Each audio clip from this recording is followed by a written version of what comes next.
Most new filmmakers think that the key to getting paid is watching more tutorials or buying better gear, but the truth is you only need 3 skills if you want to make money with a camera, and none of them are complicated. Let me show you what they are. I've been doing client filmmaking for more than a decade, and I have learned that the people who succeed are not the most creative people, they're not the most technical people, they're the ones that understand what clients actually value. Today I'm going to break down the 3 skills that I think will take you from hobbyist to someone who gets paid with a camera from day one. Day one.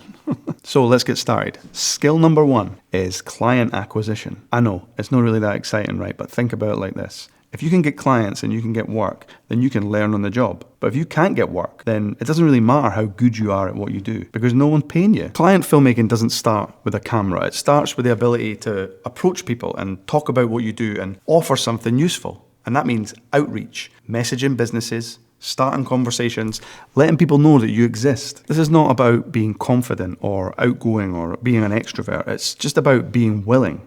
When I first went freelance, I wasn't the best filmmaker, but I was willing to message people and ask them for work. This is what got me my first paid jobs. It wasn't nothing to do with talent or gear. Client acquisition is actually a real skill.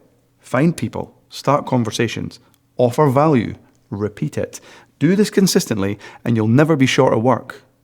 Or practice. Before we go any further though, I just wanted to say that there's a link in the description to a free masterclass that I made, which basically shows all of this stuff in practice with a real client. So check it out.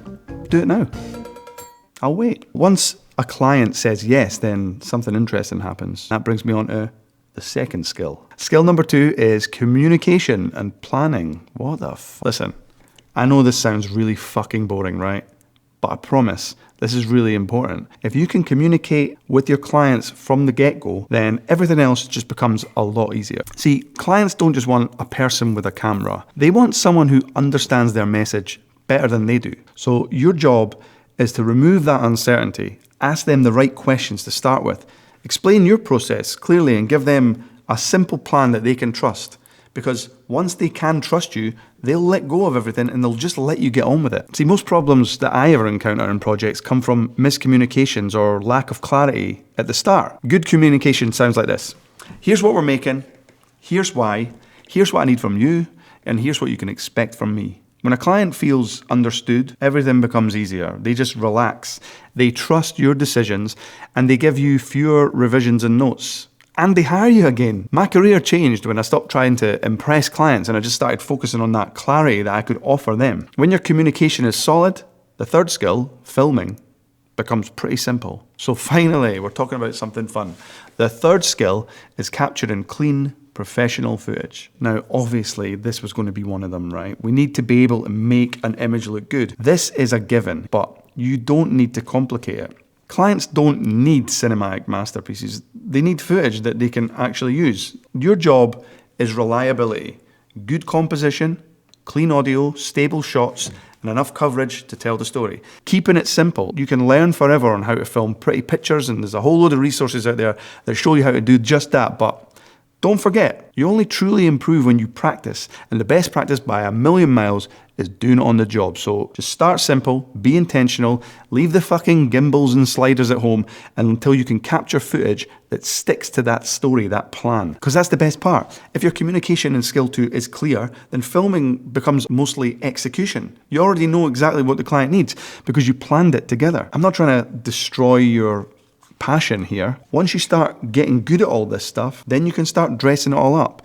But first of all, learn the basics. Shoot your A-roll. Once you know the story and you know exactly what they've talked about, you know what to shoot for your B-roll because they've already just talked about it. If the guy says, well, everything that we do here is based around the 14th century olive press in the back room, then you better go and fucking shoot that olive press.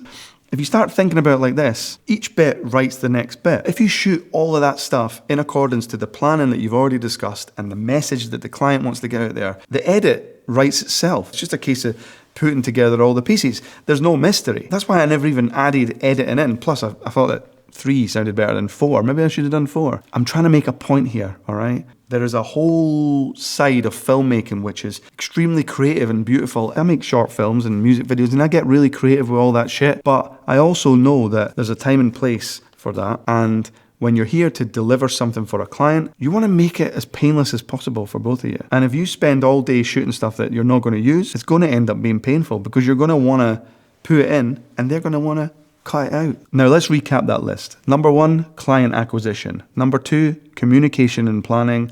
Number 3, competent filmmaking, we'll call it, right? Now notice what's not on that list.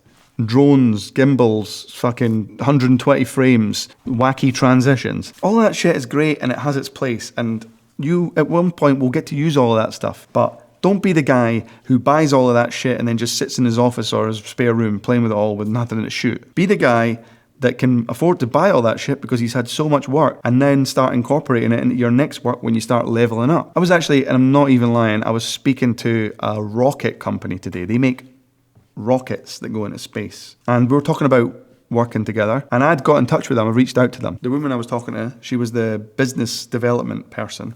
And she said, to be honest, like, I need to get someone in this position, in this role, but so far haven't been able to do it. And you called just at the right time. You called just at the right time. Suddenly, the solution just fell in her lap. Have I filmed rockets before? No. One click on my website. Oh, he can film things. He's a nice guy on the phone. He's very easy to talk to. I've not got the job yet, right? Whether it happens or not, we'll see. But I'm in with a pretty good chance already because I reached out to a fucking rocket company. That is what it can be. And that's what I love about my work. Sometimes I love that shit more than I actually love the work. There's a real satisfaction when you go online and you find a client and you think, wait a minute, these guys don't have any videos. And then you go on their YouTube and you go on their Instagram and you're like, fucking hell, they really need to work on this shit. All they have is a bunch of amateur shot stuff that they've obviously shot in-house. Oh, look, they've just had a government grant of £10 million. You never know. Get in touch with them.